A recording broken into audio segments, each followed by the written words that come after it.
is this chant. The leader says, Aman La, and the people respond, Uwe Tu. Power. Power to the people. Everybody's here. Evelyn Deekhouse, William Kinney, Haley Scruggs, Mike Hill, Cynthia Peak, and Catherine Kuntz.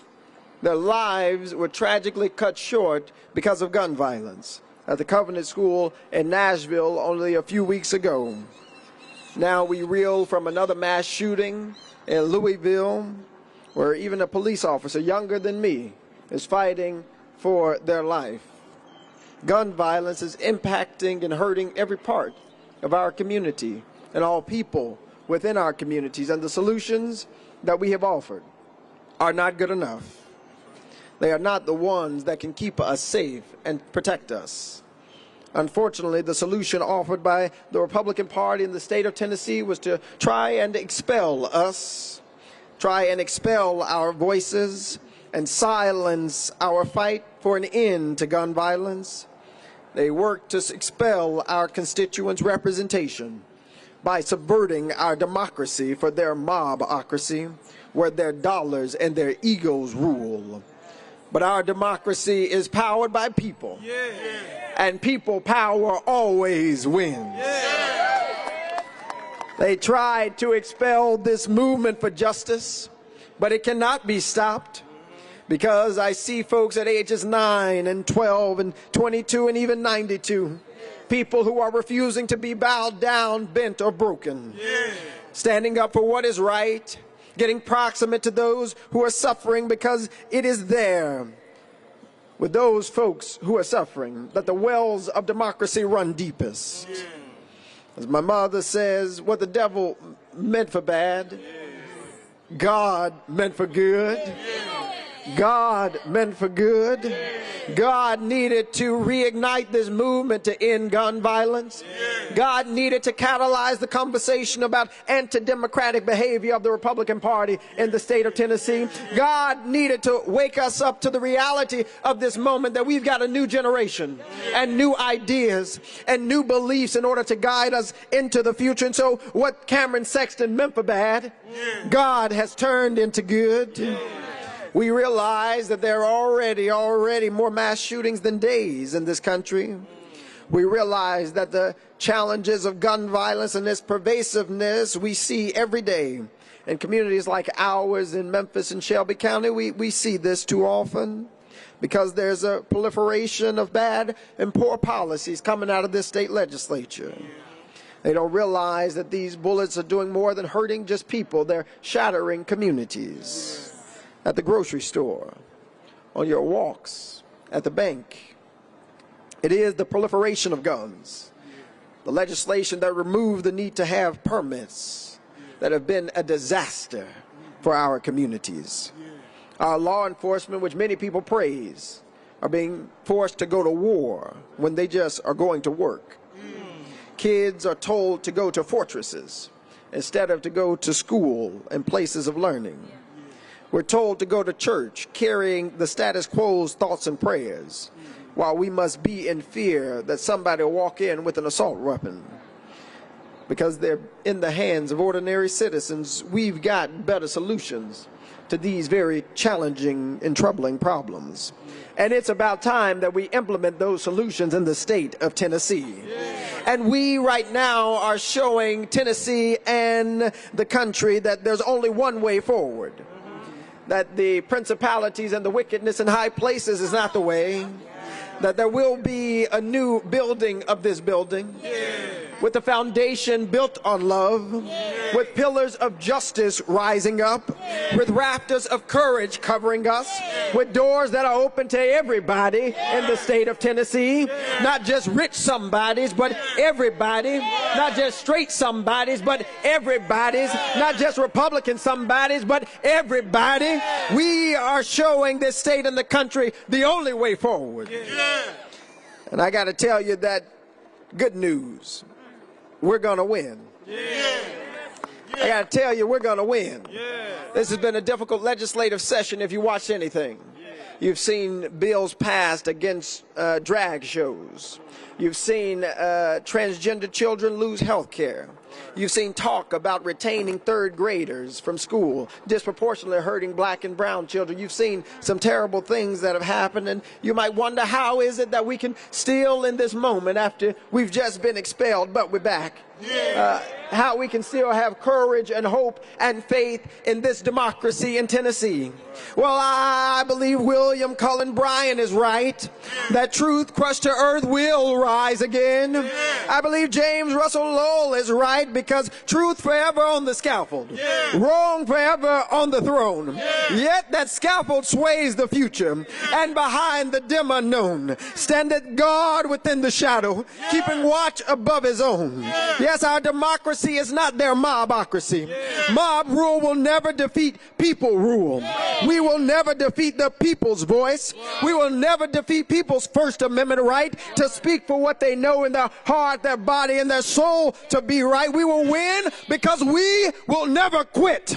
And if we never quit, even in a place like Tennessee, we'll see days of justice spring forth. If we never quit, we'll see the governor signing executive orders to expand universal background checks. If we never quit, we'll see a governor named Pilot demanding just legislation for red flag laws. If we never quit, I assure you we will win, because we'll always center the voices of the marginalized. We'll always center the voices of the poor. We'll always center queer folks. We'll always center marginalized folks. We'll always center excluded folks. We'll always move people who've been pushed to the periphery to the center of the conversation to lead the march toward justice. And I know that when young people and older people, when rich people and poor people build Heather McGhee's solidarity dividend, justice will roll down like waters and righteousness like an ever-flowing stream.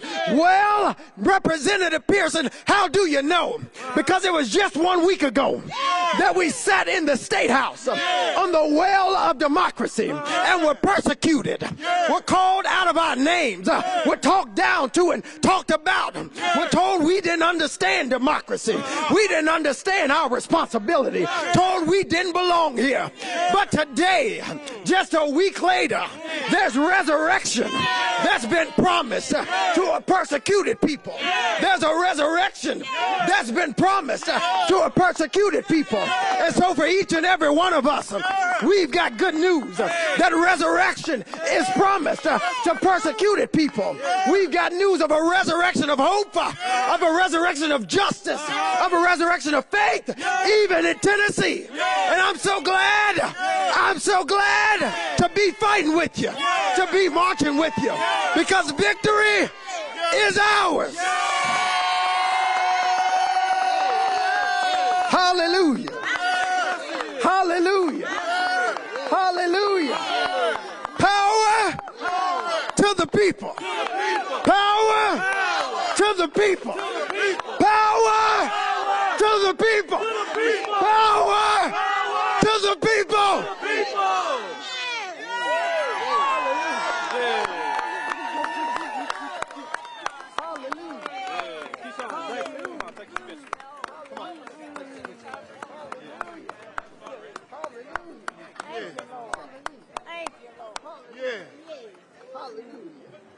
Hallelujah. Keep on fighting. Hallelujah. Hallelujah. Yeah.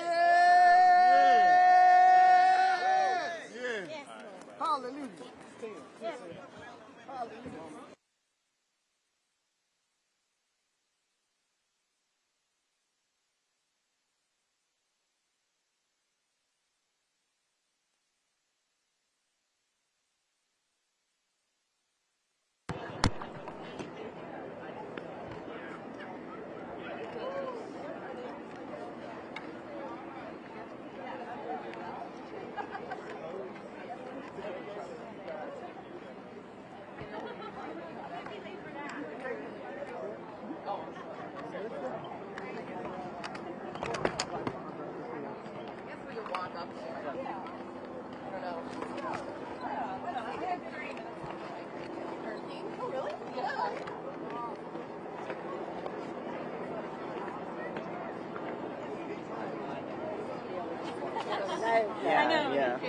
Good job. Yes. It's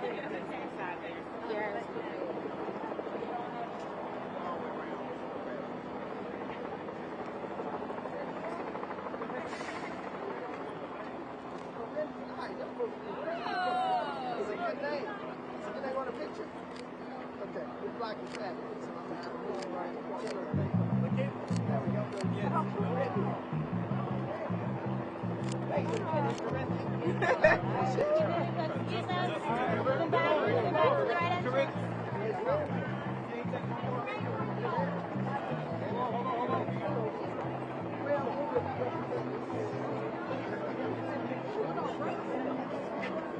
They've already got a ward trust.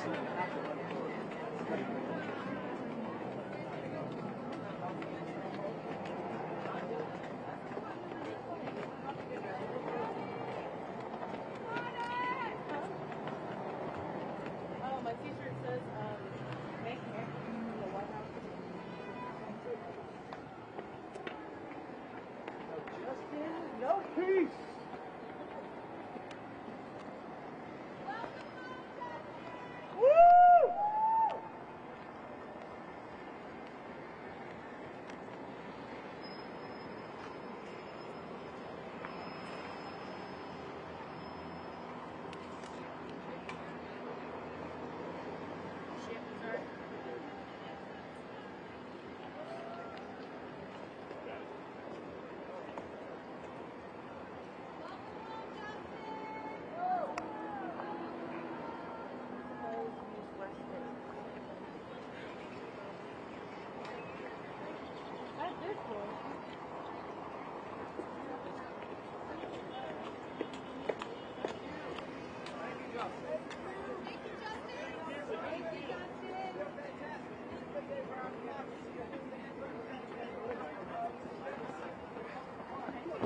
Oh, you good?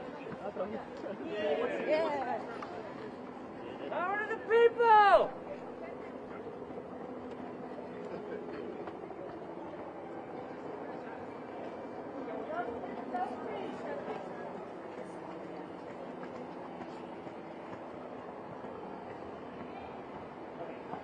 I got the gun stuff.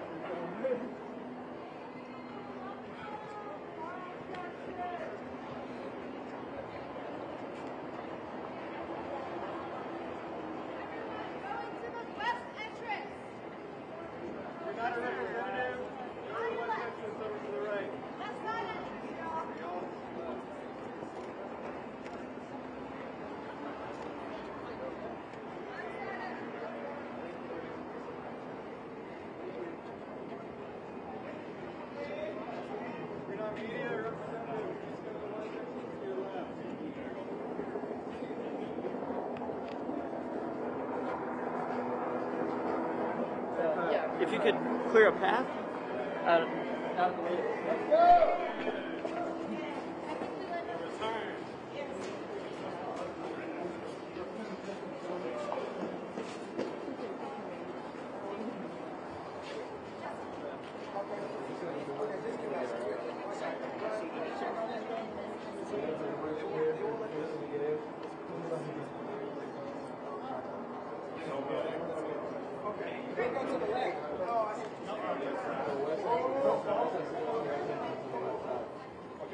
Representative Pearson, can you enter through the doors?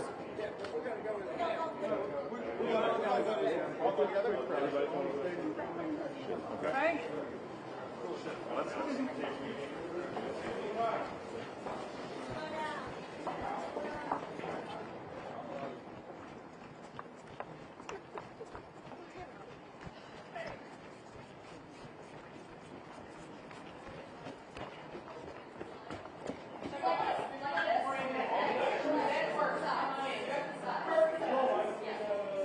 Yeah. So I'd roll it up, roll up your sign, and then put it in. Okay. Thank you.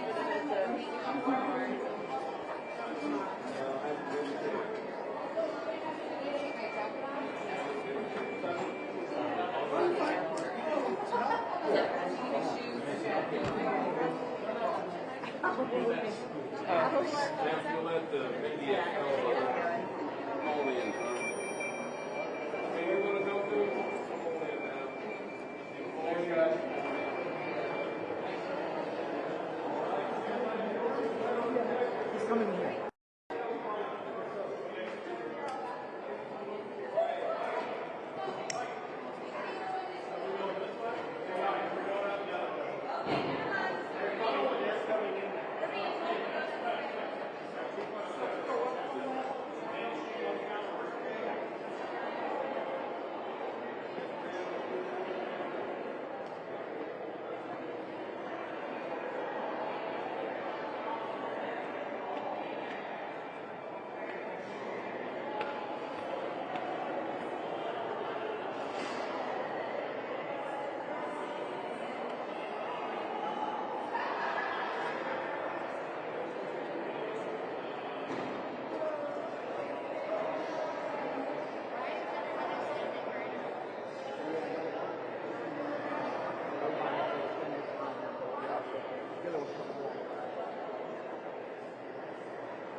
behind you.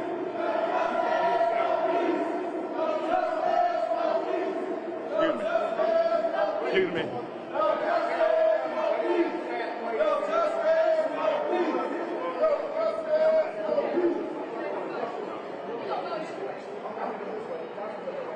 It's gonna be like.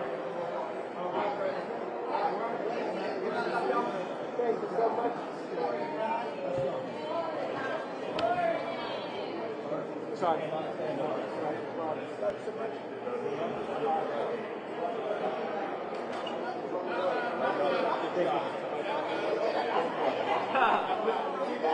Why man?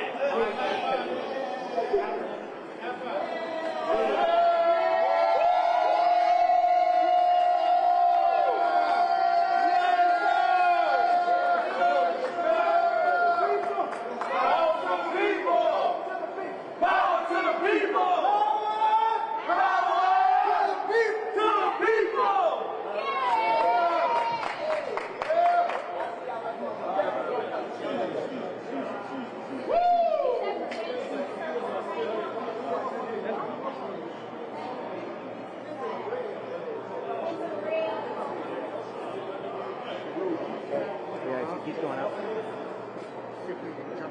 Yeah, yeah.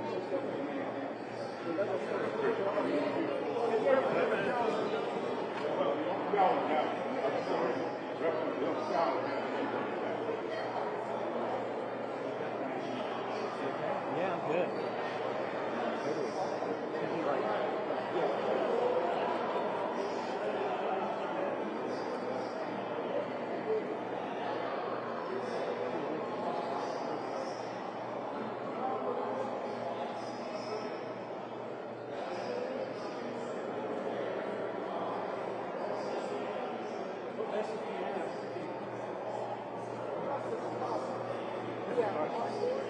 We have to fight for it.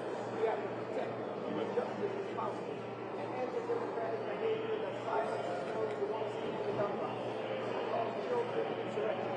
That will not stand. And in the state of Tennessee, we have an opportunity, an obligation, and a responsibility to continue to move this movement forward. And I believe that if we listen to the voices of the children, if we listen to the millions of voices we've heard over these past years, Tennessee can become the place that we all know that it can be. But we cannot have folks supporting autocratic behavior in democracy, supporting mob rule in democracy. We have to have the voices of all people represented, because representation matters. We have just representation. We get just results. Thank you.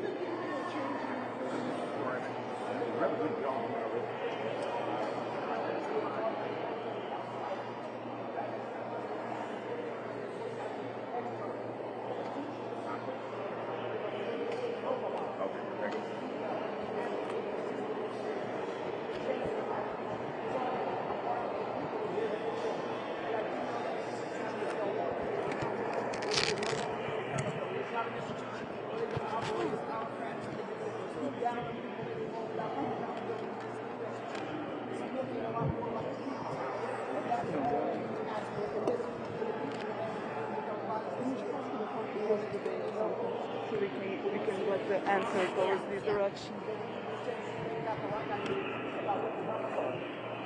How is this changed?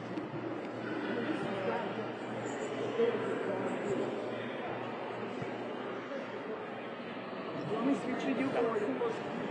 Sorry. You're a Christian person, you know what it means for the government to attack you. You know what it means to have innocent people who get criminalized Because of doing what they know to be right. And as a Christian person who believes in Jesus Christ, this example that we have gone through of a government creating trumped-up charges, a government who only wanted to persecute people who were innocent of speaking justice and truth to power, innocent who said we can't listen to the NRA more than our own people, a government that has decided that it's better to expel voices than to listen to voices. We know the story, that persecution does happen. But always the good news is that resurrection is promised to persecuted people. So for myself and Representative Jones, Representative Johnson, we stand with all of Tennessee that was persecuted to stand and say resurrection is possible because of the people. What have you learned from the civil rights movement? What are you learning and bringing to this movement now today? The civil rights movement has provided the necessary echoes for us into this present day. It's because of Fannie Lou Hamer, Dr. Martin Luther King Jr., Malcolm X and my ancestors used their voices in nonviolent ways to make opportunities like the ones that I now am fortunate to have possible. The civil rights struggle never ended, it evolved. Just like time continues to go forward, the need for different movements continues to go forward because the issues that we are up against, the issues that we are facing continue to evolve. But the civil rights movement is a movement that we must look at and follow the lead on because they have had victory after victory after victory, but no victory is won forever. We have to continue to fight and continue to go against the systems of oppression that always seem to come back. What do you hope to accomplish today? What's going through your mind when those doors open? Today, the goal is to serve. That's all I've ever wanted to do, to serve District 86, to lift up the issues of our community, to fight for our community and make sure that our issues like ending gun violence and ending poverty get heard. How do you feel today? I feel determined as ever today, hopeful as ever today, inspired as ever today, because the mark of the moral universe is bending toward justice, not because Cameron Sexton had a change of heart, but because the people who represent the communities we come from realize that our hearts are pure, and our issues matter, and our democracy matters, and our democracy cannot ever be destroyed or bargained or bought away because somebody doesn't like what you say. How important is the day, not just for Tennessee, but for USA? How important is this day? This is an extraordinary day for our democracy. This is a very important day for American democracy and for Tennessee's democracy. And it's an important day for District 86 to once again have representation in the State House just as they had elected me to do in the first place. Any other questions? No, it's good. Okay. Let me call Justice Gloria, okay? Thank you all so much. You ready to go in, sir? Excuse me. Excuse me.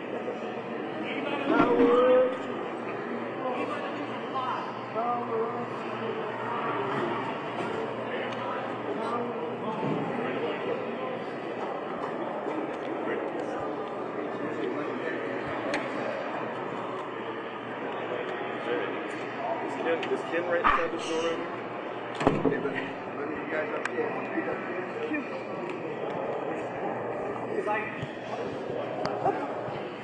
I just got by you. Thank you. Thank you.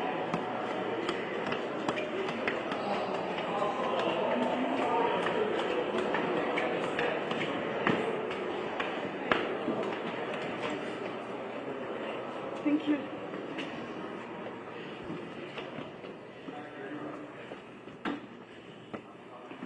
There was a presser.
Thank you, Mr. Speaker. Response to your series of questions. The concepts you want to ban and have tried to prohibit being discussed at the college level? Chairman Reagan. Thank you, Mr. Speaker. To the representative, I believe in God. All else is settled by facts and data. Representative Jones. Mr. Speaker, he didn't. That's not an answer. Let's try again. Do you believe that college students are mature enough to handle conversations about systemic racism and the history of oppression in America that you're trying to prohibit under this bill? Chairman Reagan. Thank you, Mr. Speaker. I have addressed your question already, sir. Representative Jones. So we're playing not answer. Okay. Representative Reagan, what type, you call this the freedom of expression bill, but it's prohibiting concepts from being discussed freely on college campuses, and it's instituting a rogue reporting process where students can report professors for teaching this list of 16, 17 issues. Can you explain the impetus for this bill? What is the origin? What motivated you to write this bill? It seems like it's based off of white fragility, fears of teaching the truth of history. What was your reason for writing this bill? Chairman Reagan. Thank you, Mr. Speaker. This bill was brought to me by a dean of college education who I worked with in addition to another university also contributed to this bill. That was my motivation, sir. Representative Jones. Can you name that person? Who asked you to bring this legislation? Chairman Reagan. I would prefer not to, sir. That's between me and the person who brought it to me. If you wish to discuss that in private, I'd be glad to do it. Representative Jones. Thank you. Representative Reagan, you grew up at a time where America was segregated. Under this bill, we can't teach that history. So I'm just trying to figure out how will we be honest about our history if you're prohibiting any concepts about America's racist history. It says here we can't talk about any type of unequal system that ascribe character traits, values, moral, ethical codes, privileges onto a certain race. You say that we can't talk about the history of struggle in America. Can you explain how we would talk about these issues and why you're so fearful about even college students discussing them? Chairman Reagan. Thank you, Mr. Speaker. Your assertion is incorrect, sir. It does not prohibit discussing these. Representative Jones. Representative Reagan, this is under prohibited concepts. These are things that, according to this bill, under present law, the following concepts are defined as divisive concepts.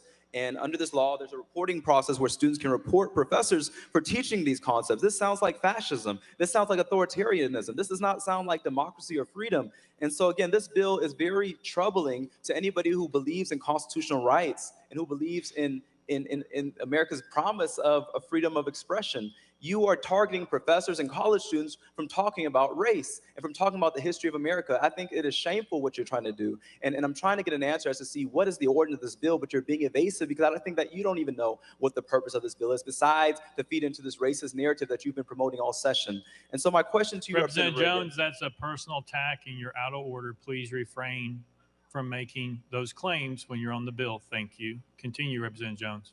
Thank you, Mr. Speaker. It is not a personal attack. It's a matter of fact. I've sat in committees. Representative Jones, you made a direct comment to the representative accusing him of something that is a direct attack. I would ask you to refrain from doing that and stick to the bill, please. Representative Jones. Thank you. Representative Reagan, do you believe that it is racist to prohibit concepts on systemic racism in the history of America? Chairman Reagan. Thank you, Mr. Speaker. Once again, my belief is in God. I settle other things with facts and data. The fact of the matter is, sir, this bill is not racist. It is not unconstitutional. Representative Jones. We keep bringing up God, but God says in Isaiah 10, woe to those who pass unjust laws that hurt the poor and rob them of their rights. And so stop using God to justify your bigotry. Stop using God to justify hatred and racism. Stop using God to put Jones, you are out of order. You're out of order. That's the third time you've accused a member of doing something or being something on the House floor. That's the third. Chairman Reagan, would you like to respond? No, thank you, Mr. Speaker. Representative Jones, last chance. Mr. Speaker, this member has consistently invoked God to justify this unjust, immoral, extreme racist law. I was merely trying to respond because Thank you, Representative Jones. Representative Pearson. Thank you, Speaker. This is a deeply concerning bill because it is continuing a pattern of practice that is harmful to all people when you begin to attack education and educational institutions that seek to tell the truth about racism, sexism, these other quote-unquote divisive concepts. When you try to control what a person thinks, then you are assuming the role of God rather than allowing the freedom of thought that built American educational institutions. I'll read some of this bill because I've got some folks here from Memphis and folks who are watching who need to see what the Tennessee General Assembly is calling divisive in our time. 1, race or sex is inherently superior or inferior to another race or sex. An individual, by virtue of an individual's race or sex, is inherently privileged, so we can't talk about white privilege.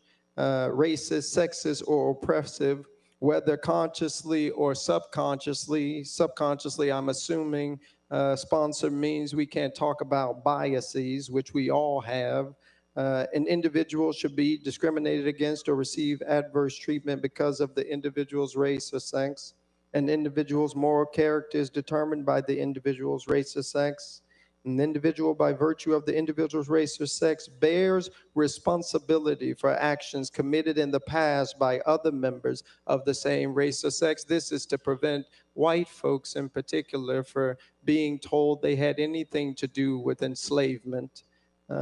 This is an individual should feel discomfort, guilt, anguish, or another form of psychological distress solely because of the individual's race or sex.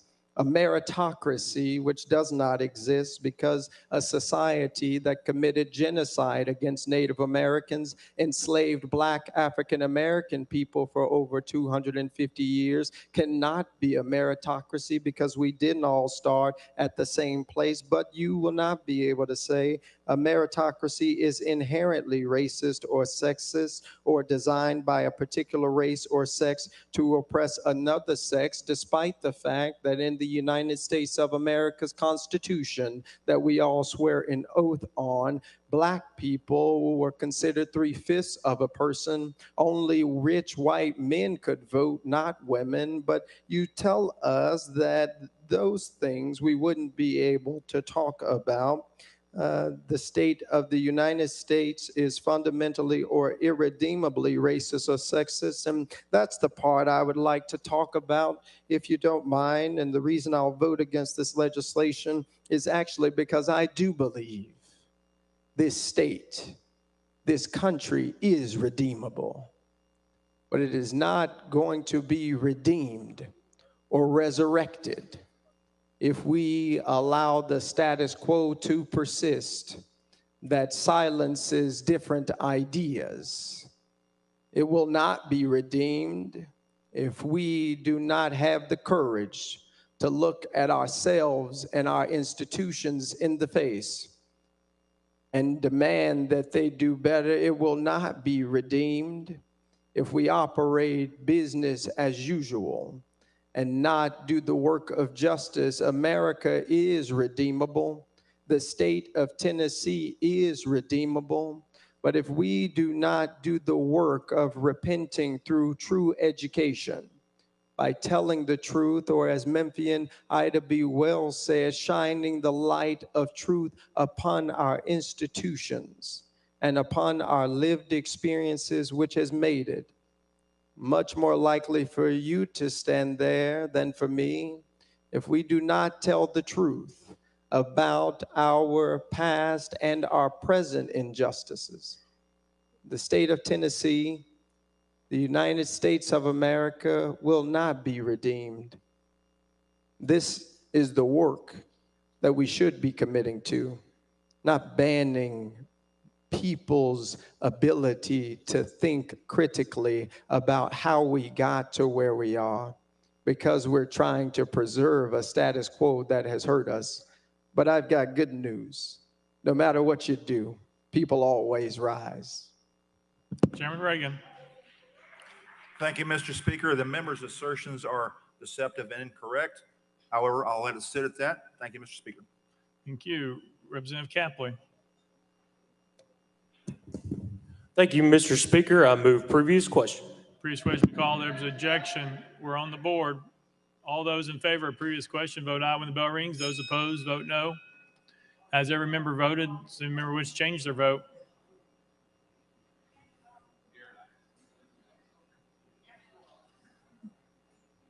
Mr. Clerk, take the vote. Aye 68, 26 nays. Previous question prevails. Let the journal reflect Representative Whitson is excused.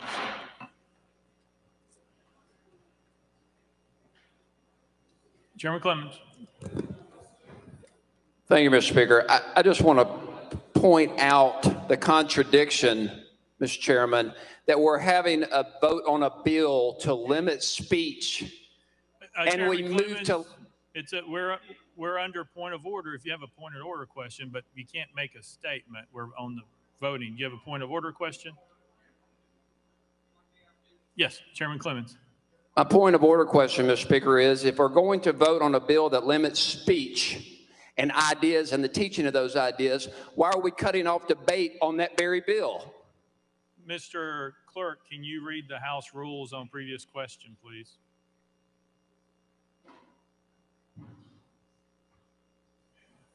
Mr. Speaker, the previous question shall only be admitted when demanded by 2/3 of the members present and may be applied to the main motion, the main question and amendment, the main question and amendment to the amendment. If the question prevails on the main motion, its effect shall be to preclude all future amendments and terminate all debate. Chairman Clemens, you have a question on that? My question is, why are we going to allow that on such an important issue of debate in this House of Representatives? And why are we allowing people to call the question when debate is necessary? Chairman Clemens, you understand the House rules that if someone calls for previous question, that's a non-debatable motion that goes to the board for previous question. That's what happens when someone calls previous question. You have a question on that? Chairman Clemens. Thank you, Mr. Speaker. The complaint I'm hearing is that that was not debate. That is a direct result of a 5-minute rule that limits debate. Chairman Clemens, when we need once again, you're off. If someone calls previous question, that the rule that has been in place in this House prevails. It's never changed. It's always been the rule that it has. Anybody at any time can call previous question if they do it in the proper manner, as we have done many times on the House floor. There was a list of people to have questions, but if anybody at that point calls previous question, then the clerk puts the vote up if there's objection. It didn't have anything to do with any time limits or anything like that. It was based on the next person on the list who was going to talk, and they chose to call previous question.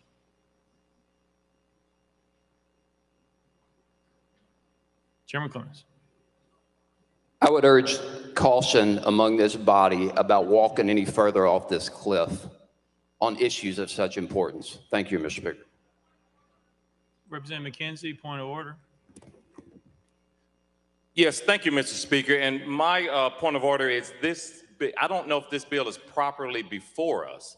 There's a $3.2 million fiscal note that I've not seen come through Finance Committee. So is this bill properly before us?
Mr. Clerk?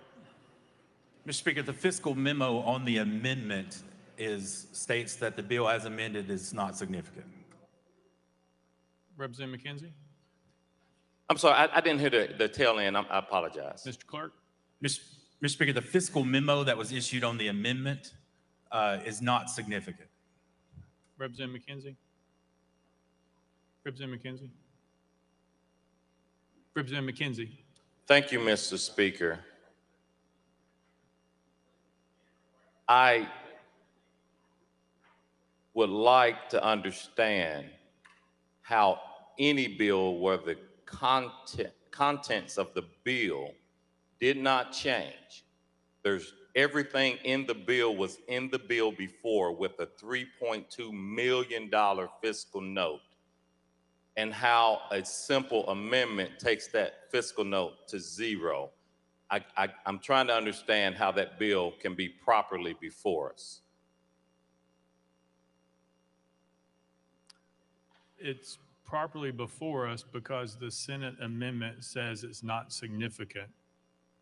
And that's a job of fiscal review, which we all know makes determinations on all pieces of legislation, on all amendments that are filed that do put fiscal notes on it, positive or negative. Sometimes it puts not significant, sometimes it says other impacts. But in this case, this amendment from fiscal review says not significant. Representative McKenzie. Thank you, Mr. Speaker. Just so a point of clarification on that, to be clear, is there any verbiage change from the Senate's version of the bill to the House bill? Representative McKenzie, we are under point of order. We are about ready to vote on the bill, so that unfortunately can't be addressed. If you have a point of order, Representative Parkinson.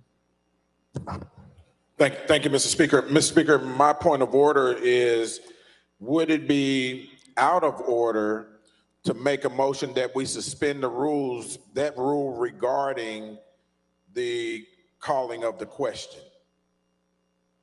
No, I'm asking about a rule, sir. Mr. Clerk. Mr. Speaker, since previous question has prevailed on this particular bill, you cannot make a motion to suspend the rules at this time. Representative Parkinson. Thank you, Mr. Speaker. And Mr. Speaker, when would be the proper time to make the motion to suspend the rules in regards to calling point of order? I mean, regards to calling previous question. Mr. Clerk. Mr. Speaker, it would depend on how the proper time would be before previous questions called if you wanted to try to suspend the rules for the previous question rule on a particular bill. Representative Parkinson. Thank you, Mr. Speaker, and thank you to our clerk. But I'm looking at suspending the rules for the duration of the session on calling previous questions. When is the proper time to do that, so that we're not in this same space over and over again? Mr. Clerk. Mr. Speaker, something that would apply to the rest of session, similar to what's traditionally known as the flow motion, is usually taken up under unfinished business. Representative Parkinson. Thank you, sir. Thank you. Representative Hardaway. Thank you, Mr. Speaker. I've got a parliamentary inquiry. Yes, sir. Very simple. Isn't this how we got here in the first place? That's a statement. You have a question for the Mr. Clerk? Representative Hardaway. It's a question, sir. It's to you. We're under point of order. You said you had a parliamentary question or procedure. That is not under that. Representative Hardaway. Thank you, Speaker. I thought that we had some discussions about how debates would proceed and we would be a deliberative body. I thought that that's something that in fact, I thought I heard you say, and I'm trying to see if this is a violation of that. That's my inquiry. Mr. Clerk, so, can you read the previous question rule again for Representative Hardaway, please?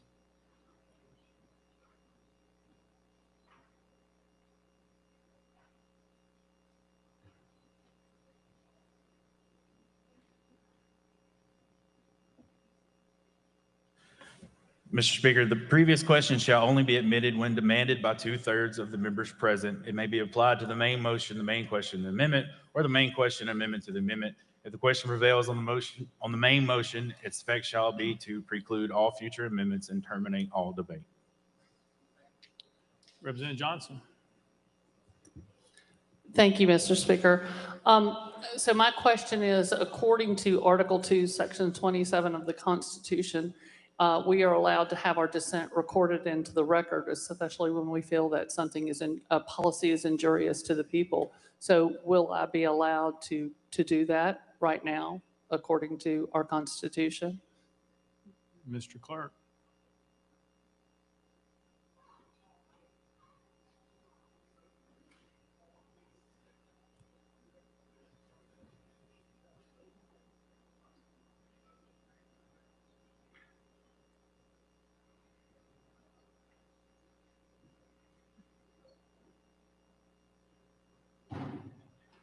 Mr. Clerk.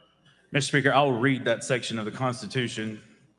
Any member of either house of the General Assembly shall have liberty to dissent from and protest against any act or resolve which he may think injurious to the public or to any individual, and to have the reason for this dissent entered on the journals.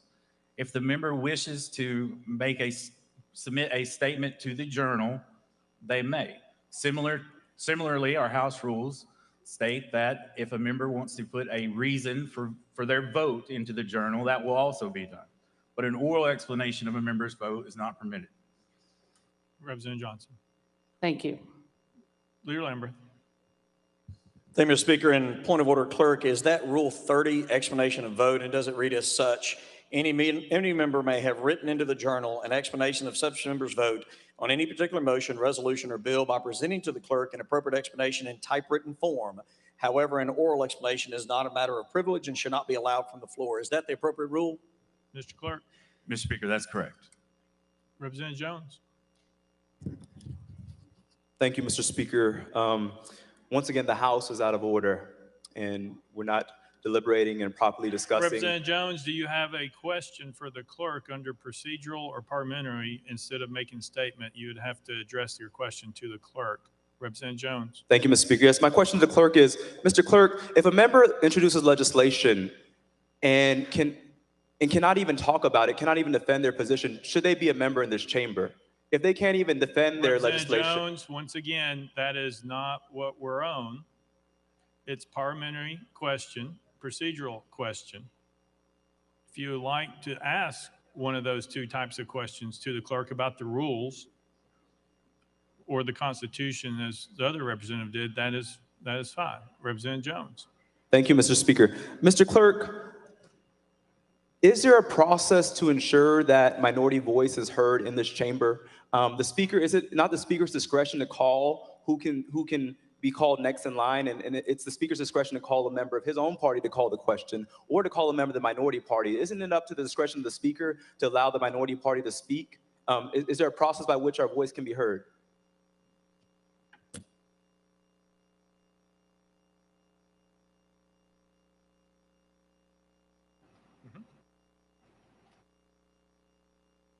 Mr. Clerk.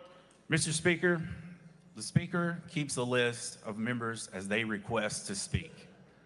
The Speaker goes through that list. If someone on that list makes a motion, for example, previous question, and that prevails, then that's where the body is. Representative Jones.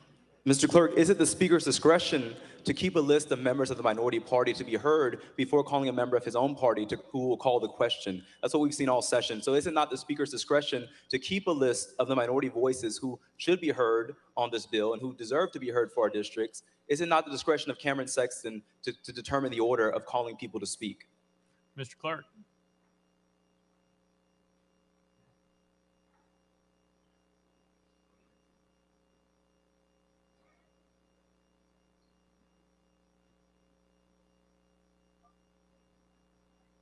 Mr. Speaker, duties of members towards the Speaker.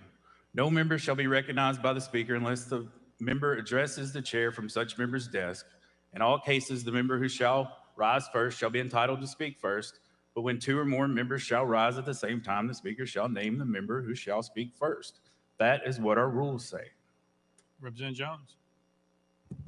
Mr. Speaker, I implore you to bring order back to this House. If we can present a list of names of people who want to speak on a bill that is this substantial, banning racism in schools, teaching about racism in schools, can we have a process with you, Mr. Speaker? Representative Jones,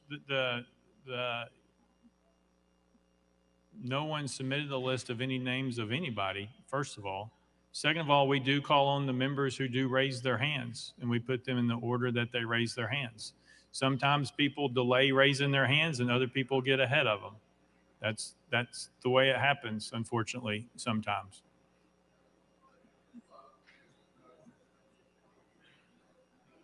Representative Leatherwood was wanting to be recognized. Yes, sir, Mr. Speaker and Mr. Clerk.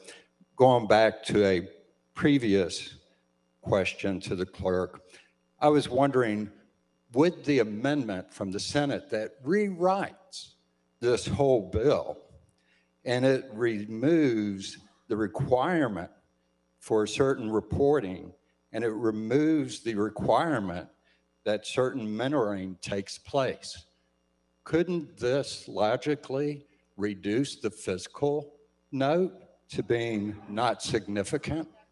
I got you. I got y'all. I got you. Representative Leatherwood, that's not a question that can be asked, but I think you take that under advisement with the finance chair if you'd like to have that question with her. All right.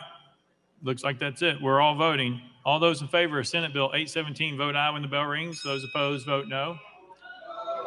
Has every member voted? Does any member wish to change their vote? Barrett, aye.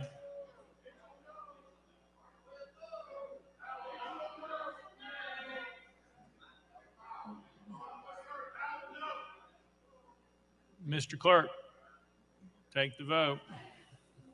73, 25 nays. Senate Bill 817, having received a constitutional majority, I hereby declare pass without objection. The most for considered table. Call up next bill, Mr. Clerk. House Bill 514 by Chairman Terry, relative to medical cannabis. Mr. Speaker, the Senate bill is on the desk. Chairman Terry, you're recognized. Thank you, Mr. Speaker. I move to substitute and conform to Senate Bill 329. Chairman Terry moves substitute and form Senate Bill 329, probably seconded without objection. So ordered. Chairman Terry. Thank you, Mr. Speaker. I move passage of Senate Bill 329 on third and final consideration. Chairman Terry moves passage of Senate Bill 329 on third and final consideration. Probably seconded. Mr. Clerk, call First Amendment. House Health Committee Amendment number 1, Mr. Speaker, it's the same as Senate Amendment number 1. Vice Chairman Leatherwood, you're recognized.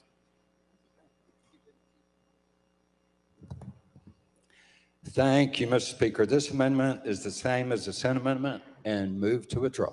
Without objection, amendment number 1 withdrawn. Next amendment, Mr. Clerk. Mr. Speaker, no further amendments. Chairman Terry, you're recognized. Thank you, Mr. Speaker. This bill will allow for a qualifying patient to serve on the Cannabis Commission. I renew my motion. Chairman Terry renews this motion. Let the journal reflect Representative McKenzie is excused. Any discussion on the bill? Representative Dixie.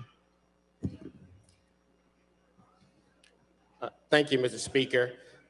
To the sponsor, there's currently already a cannabis commission, correct? Chairman Terry. That is correct. Representative Dixie.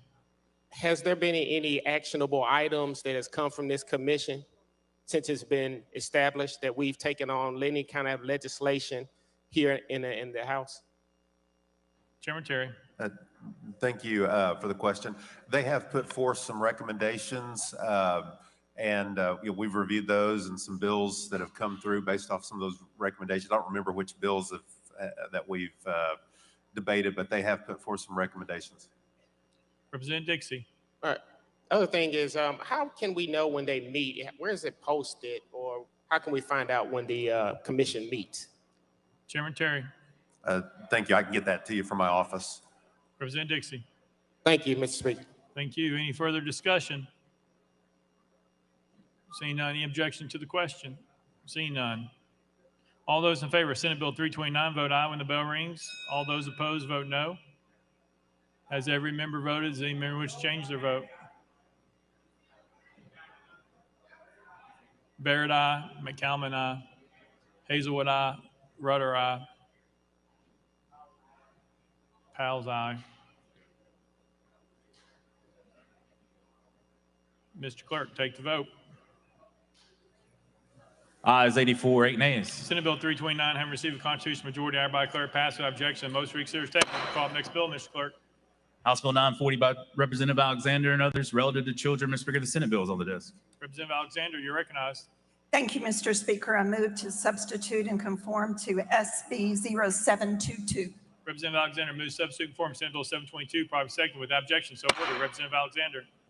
Thank you, Mr. Speaker. I move passage of Senate Bill 0722 on third and final consideration. Representative Alexander moves passage of Senate Bill 722 on third and final consideration. Probably second. Mr. Clerk, call First Amendment. House Civil Justice Committee Amendment number 1. Mr. Speaker, same as Senate Amendment number 1. Chairman Farmer, you're recognized. Thank you, Mr. Speaker. Move to withdraw. Without objection, amendment number 1 withdrawn. Next amendment, Mr. Clerk. Mr. Speaker, no further amendments. Representative Alexander, you're recognized. Thank you, Mr. Speaker. This bill, which is Abrams law, requires all judges involved in child custody proceedings to complete at least 2 hours per year or 10 hours per 5 years of training and continuing education courses on domestic violence and child abuse. Requires the Administrative Office of the Courts to offer training and education courses either virtually or in person in conjunction with the annual meetings of the judicial conferences. It will be effective as of January 1, 2024. This bill just allows the judges to be experienced and educated on how to recognize abusive parents so we don't put children back in harm's way. That is my motion, sir, and I renew it. Representative Alexander renews her motion. Any discussion on the bill? Seeing none. Any objection to the question? Seeing none. We're voting. All those in favor of Senate Bill 722 vote aye when the bell rings. Those opposed vote no. As every member casts a vote, does any member wish to change their vote?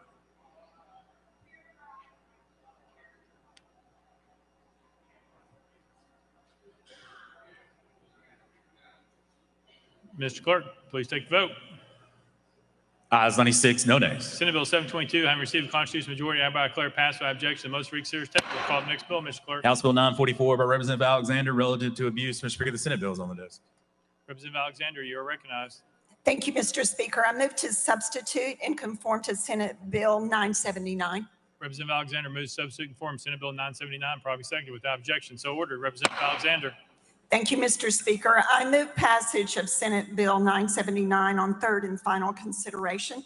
Representative Alexander moves passage of Senate Bill 979 on third and final consideration. Probably seconded. Ms. Clerk, call First Amendment. House Civil Justice Committee Amendment number 1. Mr. Speaker, same as Senate Amendment number 1. Chairman Farmer, you're recognized. Thank you, Mr. Speaker. Move to withdraw. Without objection, amendment number 1 withdrawn. Next amendment, Mr. Clerk. Mr. Speaker, no further amendments. Representative Alexander, you're recognized. Thank you, Mr. Speaker. This bill is a financial abuse bill. It explains the definition of abuse when referencing domestic abuse or the Tennessee Adult Protection Act to include financial abuse as part of it. Clarifies that a person is not considered abused or neglected if they intentionally and willfully consent to engage in a religious method of healing in accordance with a recognized religious belief in lieu of medical treatment. I renew my motion. Representative Alexander renews her motion. Any discussion on the bill? Seeing none. Any objection to the question? Seeing none. All those in favor of Senate Bill 979 vote aye when the bell rings. Those opposed vote no. Has every member cast their vote? Does any member wish to change their vote?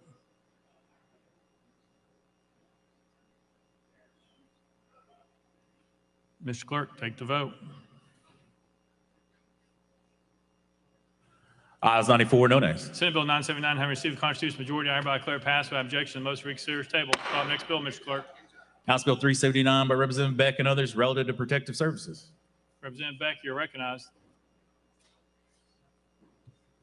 Thank you, Mr. Speaker. Mr. Speaker, I move passage of House Bill 379 on third and final consideration.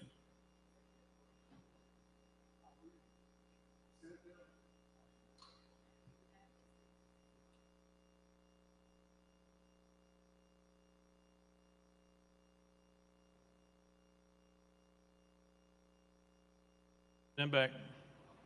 Mr. Speaker, I renew my motion for House Bill 379 on third and final consideration.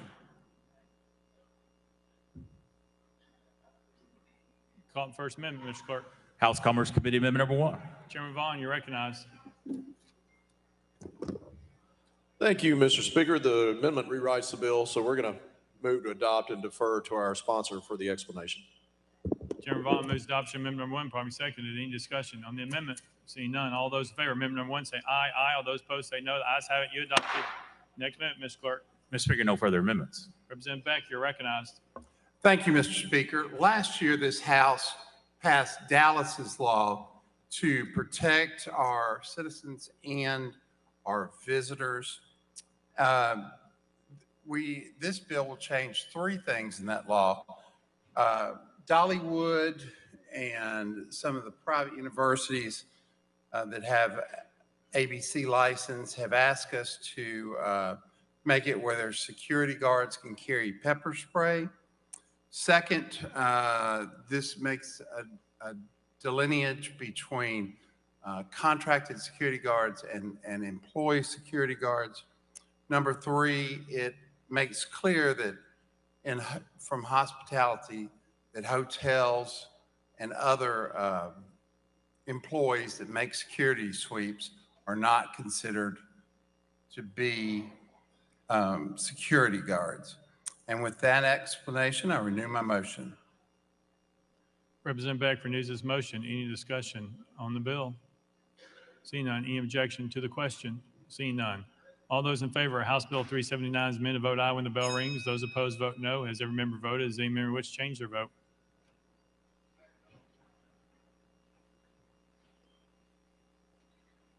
Mr. Clerk, take the vote. Ayes 86, 2 nays. House Bill 379 having received a constitutional majority, I hereby declare it passed without objection. The motion reconsider is tabled. Next bill, Mr. Clerk. House Bill 987 by Representative Beck relative to judges. Mr. Speaker, the Senate bill is on the desk. Representative Beck, you're recognized. Thank you, Mr. Speaker. I move to substitute and conform to Senate Bill 944. Representative Beck moves substitute and conform to Senate Bill 944, probably seconded without objection. So ordered. Representative Beck. Thank you, Mr. Speaker. This bill simply requires the Board of Judicial Conduct to notify the complainant of the results of their findings and gives the complainant 14 days to appeal to the Supreme Court. And with that, Mr. Speaker, I renew my motion. Representative Beck moves passage of Senate Bill 944 on third and final consideration, properly seconded. Mr. Clerk, call it First Amendment. House Civil Justice Committee Amendment number 1, Mr. Speaker, it's the same as Senate Amendment number 1. Chairman Farmer, you're recognized. Thank you, Mr. Speaker. Move to withdraw. Without objection, amendment number 1 withdrawn. Next amendment, Mr. Clerk. Mr. Speaker, no further amendments. Representative Beck, you're recognized. Thank you, Mr. Speaker. I got ahead of myself.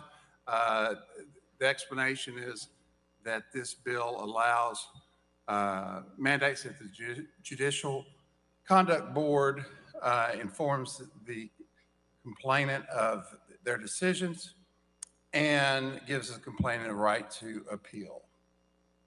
And with that, Mr. Speaker, I renew my motion.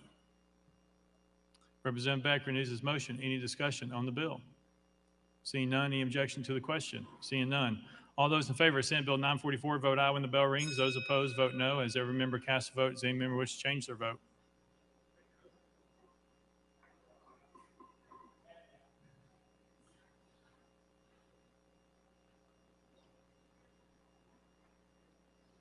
Mr. Clerk, take the vote. Ayes 88, 4 nays. Senate Bill 944, having received a constitutional majority, I hereby declare it passed without objection. The most reconsider is tabled. Call up next bill, Mr. Clerk. House Bill 647 by Representative Baum and others relative to medical records. Representative Baum, you're recognized.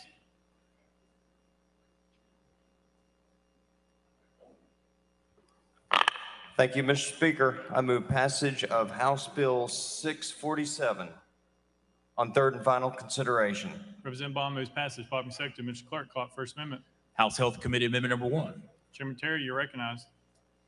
Thank you, Mr. Speaker. Move to adopt.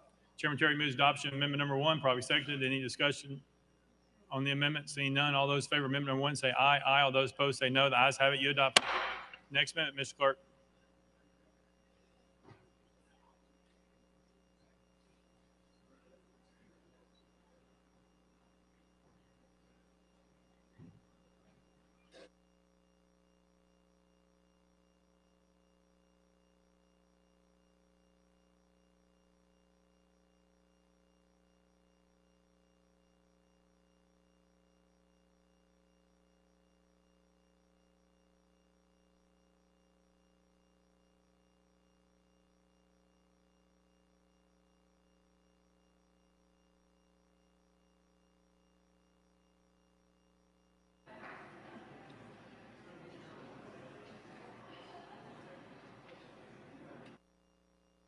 Representative Baum.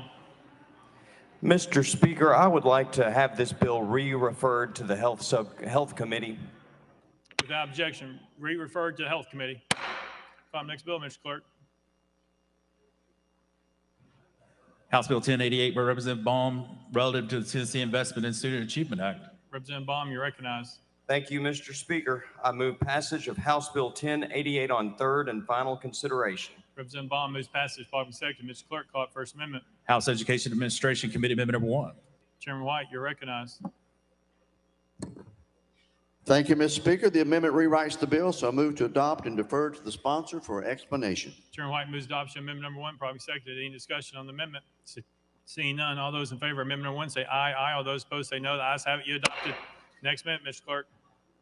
Mr. Speaker, no further amendments. Representative Baum, you're recognized. Thank you, Mr. Speaker. In our state's TISA funding formula, we offer an infrastructure stipend to LEAs that have grown by at least 2% in each of the past 3 years.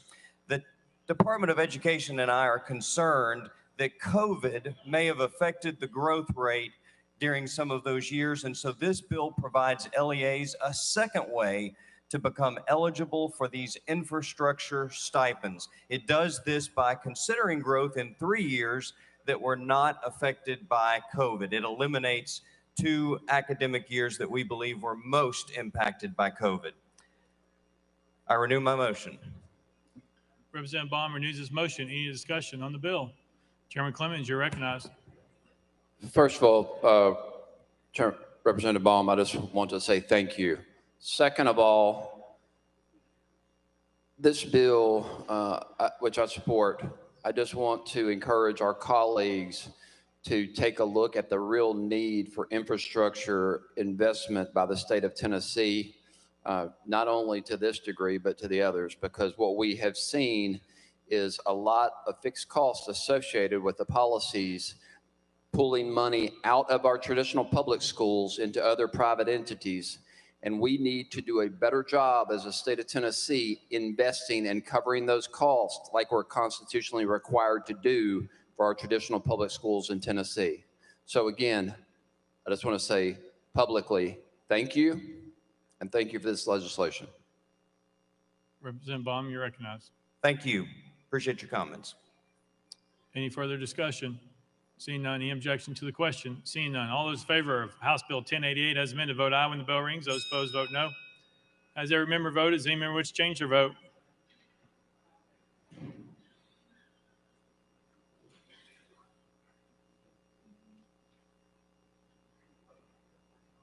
Mr. Clerk, take the vote. Ayes 95, no nays. House Bill 1088, having received a constitutional majority, I hereby declare passed without objection. The motion reconsider is tabled. Call up next bill, Mr. Clerk. House Bill 24 by Representative Freeman and others, relative to sexual assault evidence collection kits. Mr. Speaker, the Senate bill is on the desk. Representative Freeman, you're recognized. Thank you, Mr. Speaker. I move to substitute conform to Senate Bill 0014. Representative Freeman moves substitute conform to Senate Bill 14, probably seconded without objection. So ordered. Representative Freeman. Thank you, Mr. Speaker. I move passage of Senate Bill 0014 on third and final consideration. Representative Freeman moves passage of Senate Bill 14 on third and final consideration, probably second. Mr. Clerk, call it first amendment. House Criminal Justice Committee Amendment number 1. Mr. Speaker, it's the same as Senate Amendment number 1. Chairman Halsey, you're recognized. Thank you, Mr. Speaker. This amendment's in the Senate bill. Therefore, I move to withdraw House Criminal Justice Committee Amendment 1. Without objection, amendment number 1 withdrawn. Next amendment, Mr. Clerk. Mr. Speaker, no further amendments. Representative Freeman, you're recognized. Thank you, Mr. Speaker. This bill requires the TBI to provide quarterly updates on the Bureau's efforts to hire and train employees within the Forensic Services Division. It also encourages them to get us to a time where we can get all these kits tested within 60 days of receipt. And with that, I renew my motion. Representative Freeman renews his motion. Any discussion on the bill?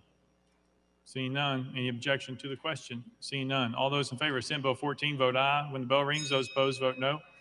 Has every member cast their vote? Does any member wish to change their vote?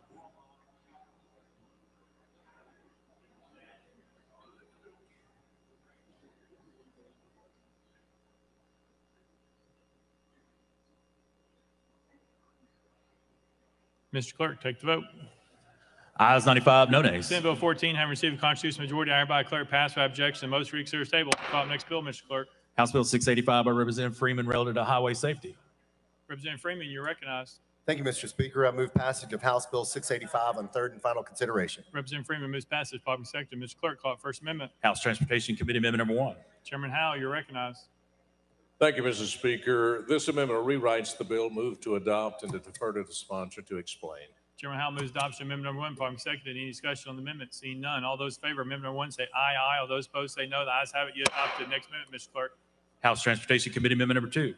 Chairman Howell, you're recognized. Thank you, Mr. Speaker. Move to adopt. Chairman Howell moves adoption of amendment number 2. Properly seconded. Any discussion on the amendment? Seeing none. All those in favor of amendment number 2 say aye, aye. All those opposed say no. The ayes have it. You adopted. Next amendment, Mr. Clerk. Mr. Speaker, no further amendment. Representative Freeman, you're recognized. Thank you, Mr. Speaker. This bill requires the Tennessee Department of Transportation to identify locations around the state and local government roads where injuries to bicyclists and pedestrians are elevated in comparison to the statewide average. And with that, I renew my motion. Representative Freeman renews his motion. Any discussion on the bill? Seeing none. Any objection to the question? Seeing none. All those in favor of House Bill 685 as amended, vote aye when the bell rings. Those opposed, vote no. Has every member voted? Does any member wish to change their vote?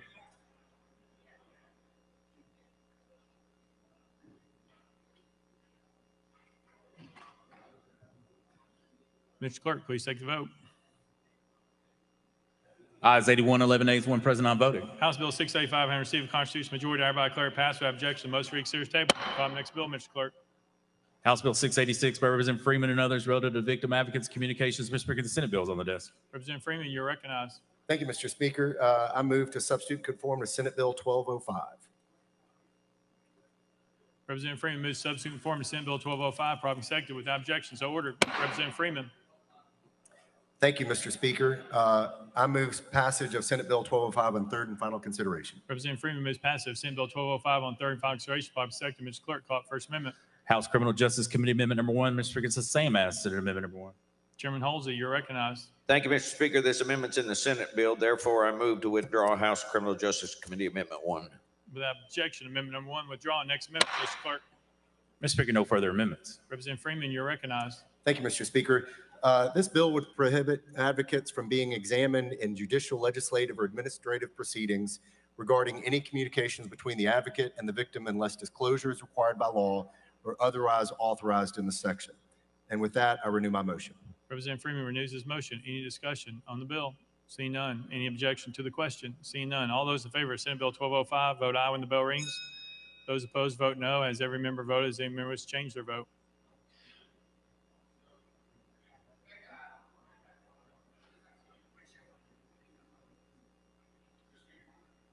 Sapiki, aye.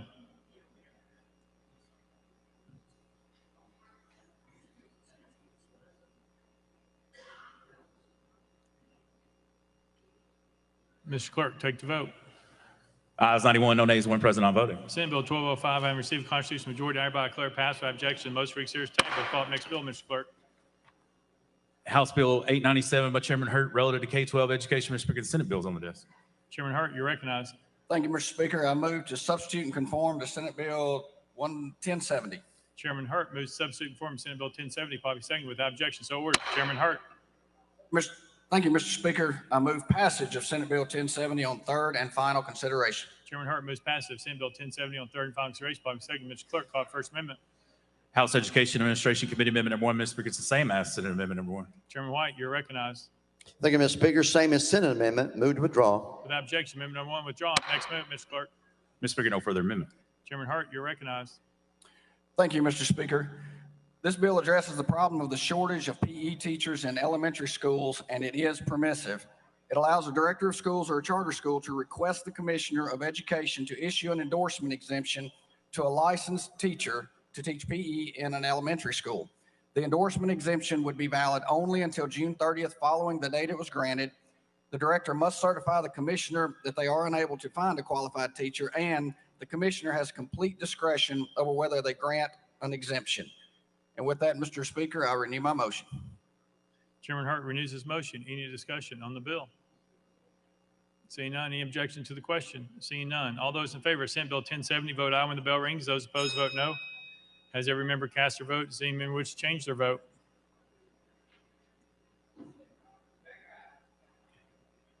Camper, aye. Mr. Clerk, take the vote. Ayes 91, no nays. Senate Bill 1070 having received a constitutional majority, I hereby declare passed without objection. The most read series table. Call up next bill, Mr. Clerk. House Bill 962 by Representative Slater and others relative to secondary education. Mr. Speaker, the Senate bill is on the desk. Representative Slater, you're recognized. Thank you, Mr. Speaker. I move to substitute and conform to Senate Bill 838. Representative Slater moves to substitute and conform Senate Bill 838, probably seconded without objection. So ordered. Representative Slater.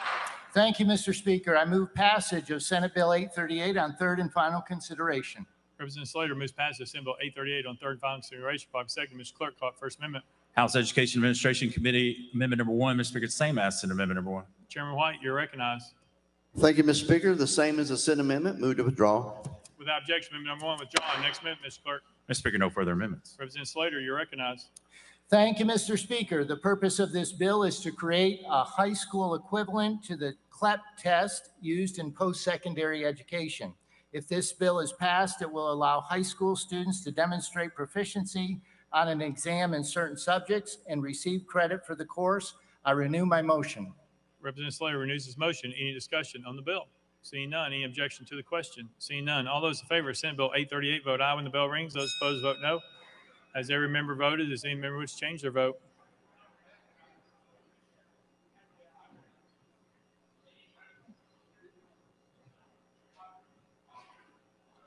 Freeman, aye.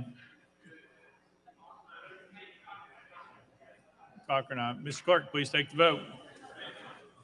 Ayes 95, no nays. Senate Bill 838, having received a constitutional majority, I hereby declare passed without objection. Most read series table. Call up next bill, Mr. Clerk. House Bill 995 by Representative Stevens relative to corporal punishment for students with disabilities. Mr. Speaker, Senate bill is on the desk. Representative Stevens, you're recognized.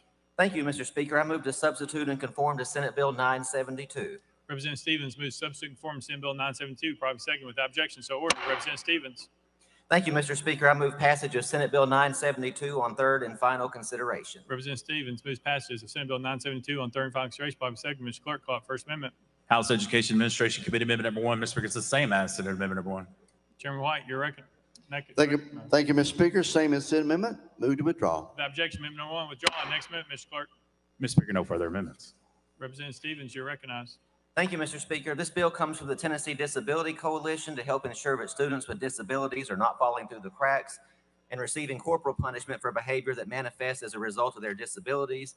The bill puts a procedure in place to consider screening children for disabilities before corporal punishment is used, and that includes parental involvement. If the student does have a disability, then the corporal punishment could still be used if the parents opt in, which is current law. The bill does not prohibit corporal punishment. The bill does not take away an LEA's ability to make its own rules about corporal punishment. It does help ensure that students with disabilities are not falling through the cracks. So with this explanation, Mr. Speaker, I renew my motion. Representative Stevens renews the motion. Representative Sapicki, you're recognized. Thank you, Mr. Speaker. Just a quick question. A year or two ago, this body passed the Teachers Discipline Act that gives the teacher the ability to permanently remove an unruly or disruptive student from the classroom. I've read the bill. I don't believe it does, but I don't think anything in your bill overwrites that previous bill. Is that correct? Representative Stevens. That is my understanding. Chairman Sapicki. Thank you, Mr. Speaker. Representative Powell. Thank you, Mr. Speaker. So this is an issue that I've been working on. I really appreciate the sponsors legislation, continuing to work on this. Several years ago, studies found that students with disabilities were actually subjected to corporal punishment at a much higher rate than other students. And I want you to think about that. Students with disabilities were subjected to corporal punishment at higher rates than normal students. That can set back those students tremendously.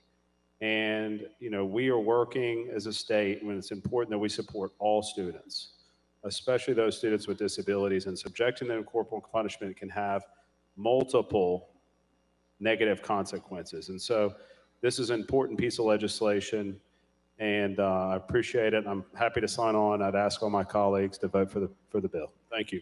Thank you. Representative Stevens. Thank you. I renew my motion, Mr. Speaker. Representative Stevens renews his motion. Any further discussion? Seeing none, any objection to the question? Seeing none, we're voting. All those in favor of Senate Bill 972 vote aye when the bell rings. All those opposed vote no. Has every member cast a vote? Does any member wish to change their vote?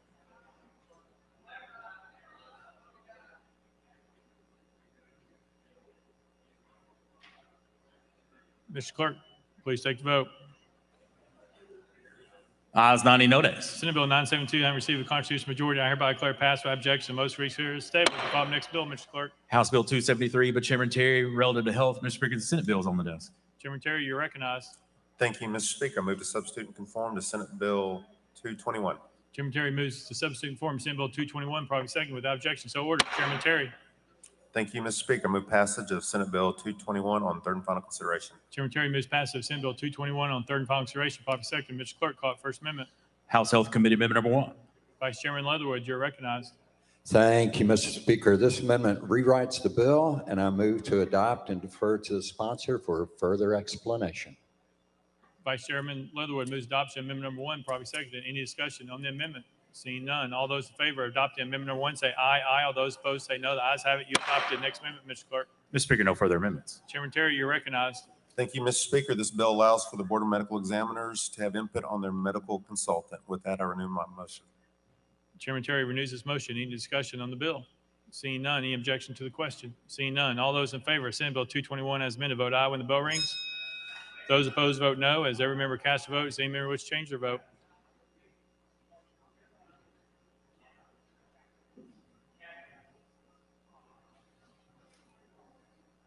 Mr. Clerk, please take the vote.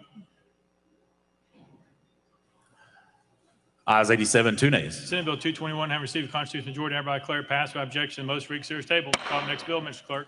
House Bill 616 by Representative Travis, relative to vehicles that haul logs or pulpwood. Mr. Speaker, the Senate bill is on the desk. Representative Travis, you're recognized. Thank you, Mr. Speaker. I move to substitute and conform to Senate Bill 1357. Representative Travis moves substitute and form Senate Bill 1357, probably second without objection. So ordered. Representative Travis. Thank you, Mr. Speaker. I move passage of Senate Bill 1357 on third and final consideration. Representative Travis moves passage of Senate Bill 1357 on third and final consideration, probably second. Mr. Clerk, call it First Amendment. House Transportation Committee Amendment number 1, Mr. Speaker, same as Senate Amendment number 1. Chairman Howell, you're recognized. Thank you, Mr. Speaker. Same as the Senate amendment. Move to withdraw. Without objection, amendment number 1 withdrawn. Next amendment, Mr. Clerk. Mr. Speaker, no further amendments. Representative Travis, you're recognized. Thank you, Mr. Speaker. And the House, I would say something that shortly after 7 a.m. on the morning of November the 10th, 2021, Grace Mitchell, 17, collided with the rear of a logging truck on State Highway 111. The collision resulted in Grace's untimely death. So we've brought this bill today. And I've worked with Sequatchie County High School. And this is what the bill says. It has been amended to say, requires a motor vehicle of trailered transporting a load of logs or pulpwood that protrudes at least 4 feet beyond the end of the body or the bed of the motor vehicle or a trailer to have the following secure affixed to the end of the projected. I'm sorry, it's been amended. This says that the trailer will have amended strobe or blinking lights and 2 red or fluorescent orange flags affixed to the end of the project load as that trailer is loaded. With that, I renew my motion. Representative Travis renews his motion. Any discussion on the bill? Seeing none, any objection to the question? Seeing none, all those in favor of Senate Bill 1357 vote aye when the bell rings. All those opposed vote no. Has every member voted? Does any member wish to change their vote?